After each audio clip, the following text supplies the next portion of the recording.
Am I the a-hole for telling my half-siblings I won't drop my dad for them? When I, 24, male was 7, my mom died. I had 2 younger half-siblings who were 4 and 3 at a time. They had different dads. The older of my 2 half-siblings was born as the result of an affair my mom had while she was married to my dad. He found out about the affair before my mom gave birth and got a DNA test so he wouldn't have to be responsible for the baby. He had to do the same again because my mom got pregnant before the divorce was finalized and had to prove he wasn't the father. It was apparently a really big fight because she wanted him to raise the 3 of us, and he said never. My mom had primary custody of me and full custody of my half-siblings because neither of their dads was in the picture. When my mom died, I went to live with my dad and my half-siblings were separated from each other and placed apart. I never saw them again for the rest of our childhoods. But eventually, as I learned, our mom's family was found and took them both in. They had no idea we existed. They reached out to me last year. We talked some. They told me about mom's family. They asked about my life. It was going okay between us for a while. But then they started to tell me my dad was an a-hole and asked how he could have let them go into foster care, saying he was responsible for separating us. They told me I shouldn't have anything more to do with him. They didn't like that I was close with my dad. I said we needed to drop that line of conversation, but they wouldn't. They said he should have never allowed us to be separated and that a real man would have taken them in when they had nobody else. They've opened up about how crappy the time they spent in foster care was, and they blame my dad for it. Even if it makes me an a-hole, I don't blame him. He's not their father and wasn't in their lives when our mom was alive. I try to keep building a relationship with them, but when they gave me an ultimatum, I told them I wouldn't drop my dad for them. They told me to go to hell and said I was a disgusting POS for standing by him. Am I the a-hole? Now for the top comments. Not the a-hole. Why are you even asking? Perhaps if your half-siblings are cheated on, they will understand better. Their situation is the responsibility of their mother and her affair partners, not your dad. Yeah, exactly. They're half-siblings after all, not the person that raised you. Right? OP's dad was there for him, and that's what matters. They're OP's half-siblings, but they didn't raise you. It's not about blood, it's about who showed up for you when it counted. They should be investing that energy into finding their own POS deadbeat father who abandoned them while their mother was alive. Your father is in no way related to them and owes them absolutely nothing. Not the a-hole. Fathers, they have different dads. And they are searching, but so far nothing has come from it.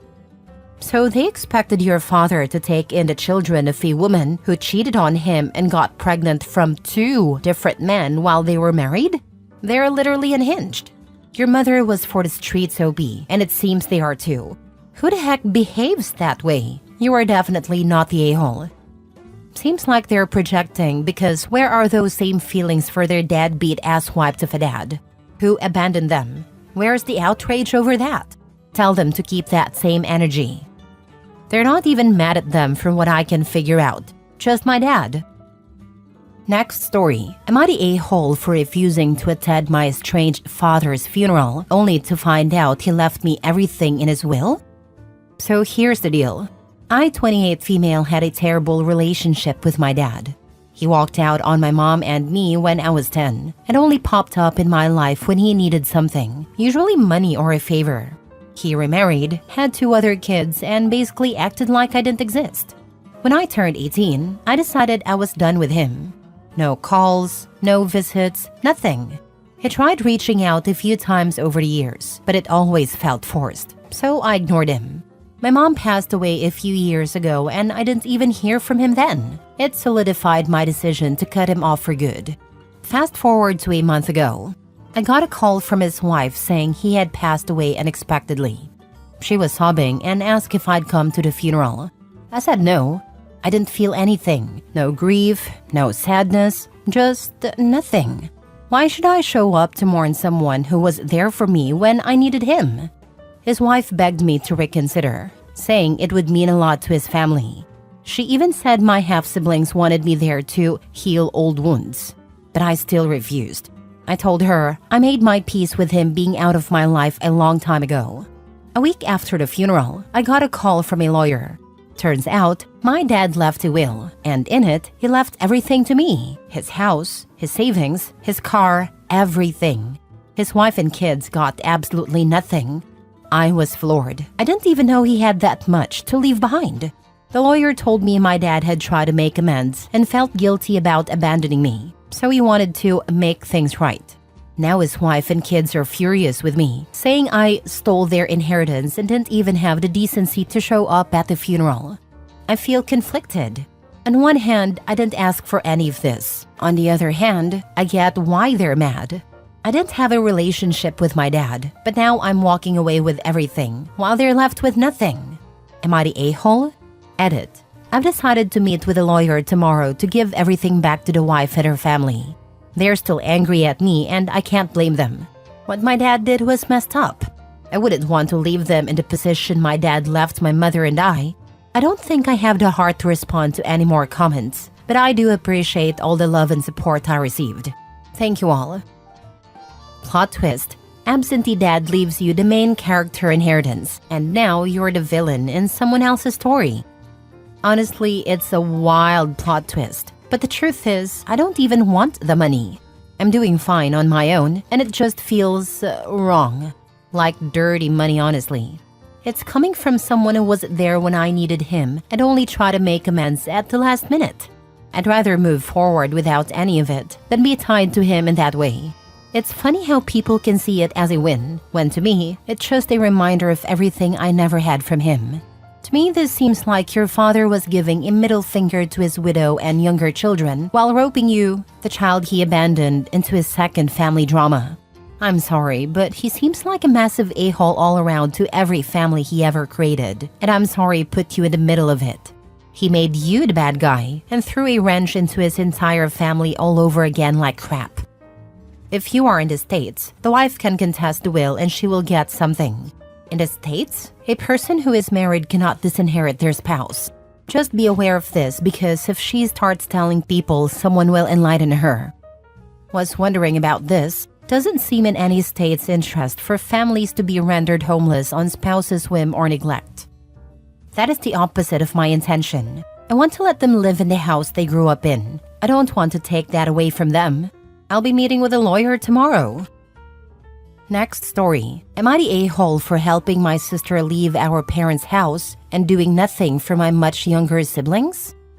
My parents had me 19 male and my sister 18 female when they were 20 and 21, me, and 21 and 22, my sister. They never really parented us. Most of the time, we were left home alone when we were way too young. We had to learn to fend for ourselves. We missed a lot of school and didn't always look well cared for either, but we didn't have extended family around us and our parents never had friends over, so we were pretty isolated and ignored. I was 8 when I started attending school regularly and my sister was 7. That only happened because our parents got in some trouble, so they told us we were big enough to get ourselves up and to school every morning. It wasn't easy and the two of us bonded over the unfairness.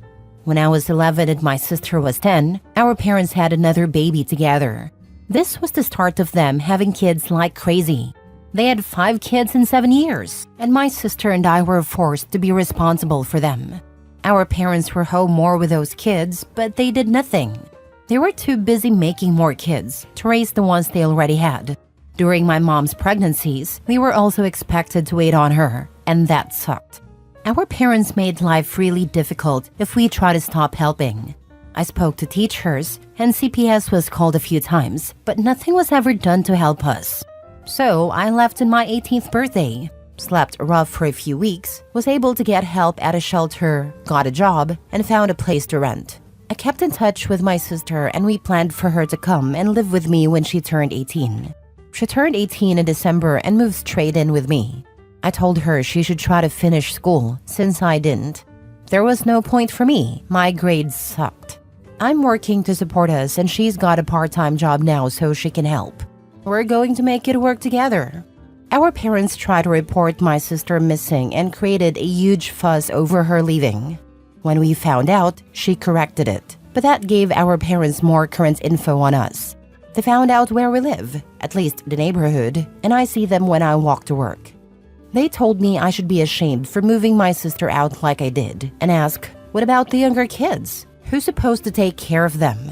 I told them they had kids, so they should take care of them. They said I know they won't and that we've left the little ones with nobody. My mom's pregnant again and probably due anytime now from the looks of it, so there are even more kids than before. I know my parents won't take care of any of them. I know that I should probably step up more, but I never felt close to the younger kids.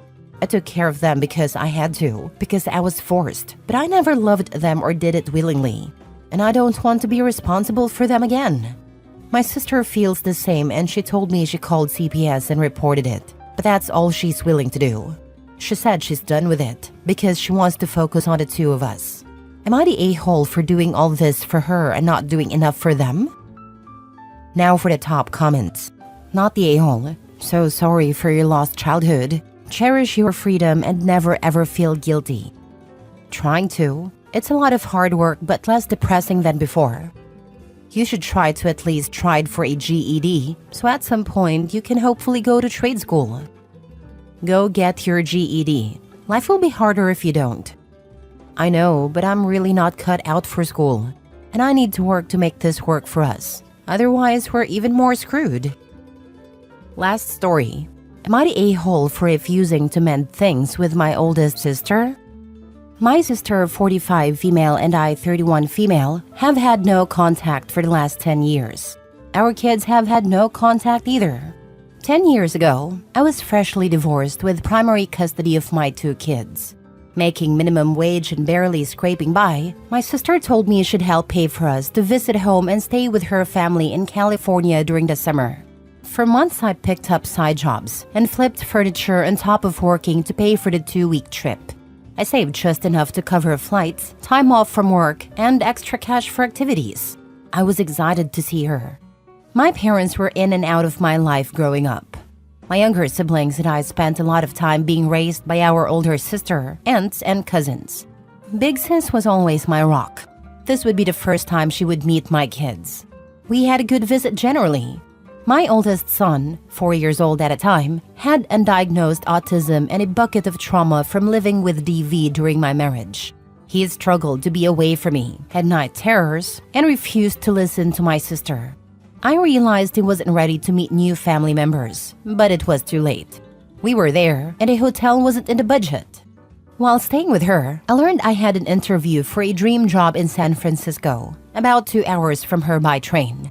The job paid 5 times what I had been making, offered real benefits and PTO, etc. However, I needed to stay overnight in the city because the interview had 2 parts, the second part being early the next morning. I told Big Sis and she was thrilled for me. I asked her to babysit my kids and she agreed. I borrowed some of her old corporate clothes and headed to San Francisco. During day 1 interviews, she called and texted me repeatedly. Thinking there was an emergency, I asked to be excused from the interview to return her call. She told me my son was acting like a demon, calling her names and refusing to listen. I gave her tips to de-escalate the situation, but she didn't want them. She wanted me to leave San Francisco and come home. She refused to watch him any longer. I apologized to my interview panel, asked to reschedule over Zoom, and caught the next train back. When I arrived, my 4-year-old was locked in a bedroom. He was bruised from hitting his arms and head on the door while trying to escape. Others in the house said he had been in there for almost 6 hours, and my sister had locked him in. I confronted my sister, and she blamed me for not leaving the abusive relationship sooner and for not getting sole custody. Her husband joined the conversation, and they told me I needed to take my kids and fly home immediately. I had no money to change our tickets. I'd spent what I had left on train tickets and lunch in the city. I was 21, with 0 financial history, no credit cards, couldn't even rent a car. Our flight home was in 2 days. I begged them to let us stay a little longer, explaining I had no money for a room until our flight. They started packing our things before I could and helped pile them outside. My sister apologized and tried to hug me as we got into an Uber I couldn't afford and headed to Oakland Airport. My boys, 4 and 2 years old, spent the next 36 hours sitting outside baggage check at Oakland Airport, surrounded by unhoused individuals and addicts. Our airline managed to get us on a slightly earlier flight free of charge. We huddled by an outlet to keep their iPad charged and ate granola bars and Doritos from a vending machine. We had to move all our luggage together because someone had already tried to steal my diaper bag when I went to get water without it. It was a total nightmare for me and, more importantly, for my 4-year-old, who blamed himself for their reaction at our situation. He watched me get actually propositioned, called names, and more, all while sitting with 2 very young kids in the cold at Oakland Airport. When we got home, I blocked her and her family and started trying to heal from this and the divorce. After many years estranged, my mother and I now have an okay relationship. She's moving in with my big sister and wants me to mend things so we can all visit together. Here's the thing, I ended up rescheduling the interview, which started what has turned out to be a lucrative career. As a single mom, I worked my way up the corporate ladder, and we live well. My mom says my sister wants me to help pay for expenses. Meanwhile, we have 3 other brothers, one of whom, 29 male, lives in my guest house while he finally receives mental health care. I've probably spent the most time estranged from my sister, and I'm a single parent living in one of the world's most expensive cities. We started having short visits with my mom these past few years, and they're going well. Mom is worried I won't visit her anymore after she moves in with Big Sis. I've suggested paying for my mom to visit us, or renting an Airbnb somewhere cool, but she's not interested. My mom wants me to rekindle things with Big Sis, but my feelings are these. 1, they probably need money and I have it. 2, I am still so angry at my sister. 3, I just bought a house and put my now 14-year-old son with autism into a private school for ASD kids with high intellect. Expensive. 4, even if I had extra cash to send their way, no. I've only just started mending things with my mom. Every time I think about how we got here, I become so angry that I cry. Both my parents left us kids so many times. I never thought my sister would do anything close to this to me and my kids. Am I the a-hole for not wanting to mend things? I've read about how family estrangement causes record-breaking rates of loneliness, mental and physical health issues, and poverty. But I also feel there's no benefit and a lot of risk to my family's well-being by bringing her back into our lives. I've worked so hard to give us a peaceful, normal life, and I'm not prepared to give it up. Your mom is mouth-piercing for your sister. They're after money, not family. Sister hears bro is living in guest house. Now mom is moving there. You have money. She's after it, as is mom. I got no contact with both. She locked a 4-year-old in a room for 6 hours. Was he even allowed to use the bathroom? Your sister could have found a way to contact you to apologize for what she did, but now she hears you're doing well, she only wants expenses. No, I'd never forgive the sister. Screw her, and to be honest, screw your mom too. She's got some nerve making demands when you've offered options. You give an inch, and look, they're immediately trying to take the mile. And then kicked them out, forcing them to spend 36 hours in the airport.